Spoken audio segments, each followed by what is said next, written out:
Okay, thank you very much. We all know the great Prime Minister of the UK, and we just signed a document. This is, sorry about that. A very important document. A little windy out here. Give me that. We just signed it, and it's done. And so we have our trade agreement with the European Union, and it's a fair deal for both. Going to produce a lot of jobs, a lot of income, and we have many other ones coming. But you see the level of enthusiasm is very good. But the relationship that we have is fantastic. So I just want to congratulate you. But Donald, thank you very much. This now implements on car tariffs and aerospace, our really important agreement. And so this is a very good day for both of our countries, a real sign of strength. So thank you again, Donald. A really important day for both of us. Great people. Has anything changed in the agreement since you spoke on the phone from the Oval Office? How much? No. This is implemented. May I ask you a question, please?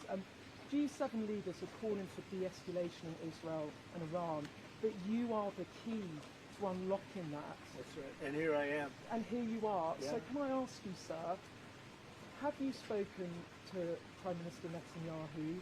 When might you speak to him? I've spoken to everybody. What will you say? Israel is doing very well, as you probably noticed.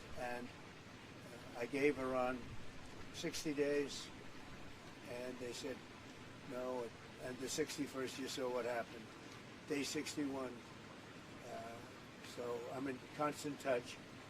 And as I've been saying, I think a deal will be signed, or something will happen, but a deal will be signed. And I think Iran is foolish not to sign one. Mr. President, Iran is accusing Netanyahu of attacking them to deliberately derail your nuclear plan that you had. What do you say to that? Do you think that's true? No. Look, Iran should have signed the deal. If it would help bring Iran to the negotiating table, would you guarantee that the U.S. would not get involved militarily? Well, I think Iran basically is at the negotiating table. They want to make a deal. And as soon as I leave here, we're going to be doing something. But I have to leave here. I have, this commitment. I have a lot of commitments. I have a commitment to a lot of countries, including the UK, where we just signed our deal. Mr. President, Mr. President, when will settling on steel tariffs? We're gonna let you have that information in a little while. Can you guarantee the talks on U.S.-Russia talks? When will they restart? They're starting already. Mr. President, do you agree to the European push to apply more sanctions on Russia? Do the U.S. support that? Well, Europe is saying that, but they haven't done it yet. Let's see them do it first. You told me earlier that you could sanction Russia. Why wait? Why wait to sanction them? Because I'm waiting to see whether or not a deal is signed. Can you guarantee the UK won't be subject And don't to any forget, sanctions cost us a lot of money. When I sanction a country, that costs the U.S. a lot of money, a tremendous amount of money. It's not just let's sign a document. You're talking about billions and billions of dollars. Sanctions are not that easy. It's not just a one-way street. And just quickly, do you think that Israel can... Is that still proceeding? You can just sort of review of that. Yep, we're proceeding with that. It's a really important deal to both of us. I think the President is doing a review. We did a review when we came into government, so that makes good sense to me. But it's a really important... We're very long-time partners and allies and friends, and we've become friends in a short period of time. He's slightly more liberal than I am, to put it mildly. Or stand slightly on the left. But for some reason we get along. We make it work. Mr. President, did you just say... Ukraine get in the way of arming Israel? There's quite a few British voters who worry you side more with the Russians over the Ukraine war. Can you reassure British people that is not the case? I just, you know what I say? Saving lives. I only care about saving lives. We have nothing to do with it except that Biden stupidly let us get into that mess and gave them $350 billion. $350 billion.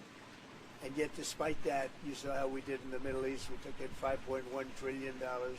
We have $15 trillion almost, looking around that number, going to be invested in the U.S. So the money is not the thing in this case. It's 5,000 young people are being killed every week in Russia, Ukraine. And if I can stop that, I'll be very happy. They're Ukrainian and they're Russian. So you could say, what am I doing? But I'd like to see if I could stop it. Do you Would think you that, consider do you think going- that Israel can fully eliminate the threat that Iran poses, this nuclear threat that they pose, without the United States military help? Who said that? No, I'm asking if you believe they can without It doesn't. the It's help. irrelevant. Something's going to happen. Have you spoken to the Consider legislators? traveling to the Mideast as part of any talks if it would help broker a deal? Yeah, with Iran? yeah, but I think we're doing pretty well. We're talking.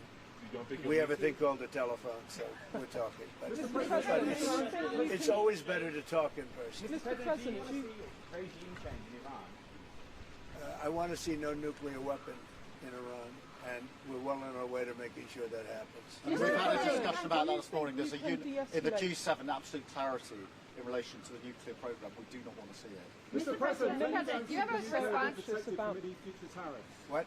Can you guarantee the UK will be protected from any future tariffs? The UK is very well protected. You know why? Because I like them. That's why. That's their ultimate protection. Thank you very much.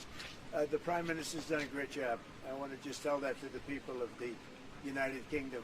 He's done a very, very good job. You know, he's done what other people, they've been talking about this deal for 6 years, right? 6 years. And he's done what they haven't been able to do. So he's done really a very good job. Do you have any response to Tucker Carlson criticizing you, saying that you were complicit in the war? I don't know what Tucker Carlson is saying. Let him go get a television network and say it so that people listen. And quickly, have you Thank you. spoken to Zelensky before your bilat?